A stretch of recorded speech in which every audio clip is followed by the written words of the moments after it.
वज़ीर आज़म शहबाज शरीफ का ओहदे का हलफ उठाने का 1 साल मुकम्मल होने पर बयान सामने आया है। शहबाज शरीफ का कहना है कि मुझे मखलूद हुकूमत के वज़ीर आज़म की हैसियत से हल्फ उठाए आज 1 साल हो रहा है।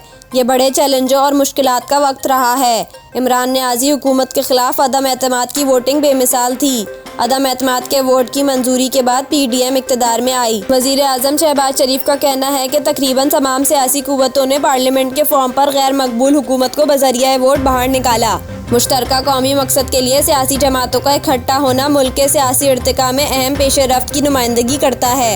वज़ीर आज़म का कहना है कि इमरान खान की बिछाई गई इक़्तिसादी बारूदगी सरंगों के बावजूद पाकिस्तान की मईशत बदस्तूर रवां दवा है। डिफ़ॉल्ट की तमाम पेशगोइयाँ गलत अलार्म साबित हुई। मईशत की बहाली के लिए मुखलसाना कोशिशें जारी हैं। इत्तेहादी हुकूमत पाकिस्तान के सफारती ताल्लुकात की मरम्मत और तामीर नौ की स्टेज पर है। सफारती ताल्लुकात और तामीर नौ को न्याज़ी हुकूमत ने शदीद धचका पहुँचाया। शहबाज शरीफ का कहना है कि 1 साल में हमने एक पार्टनर के तौर पर पाकिस्तान की साख कायम करने में बड़ी हद तक कामयाबी हासिल की। पाकिस्तान को गुज़िश्ता साल बेमिसाल सैलाब का सामना करना पड़ा। हुकूमत ने बचाव, रिलीफ और बहाली की कोशिशें की। लाखों लोगों को समाजी तहफ़्फ़ुज़ फराहम किया और आलमी बरादरी को मुतहर्रिक किया। सैलाब के हवाले से रिलीफ के कामों को दुनिया ने शानदार तस्लीम किया।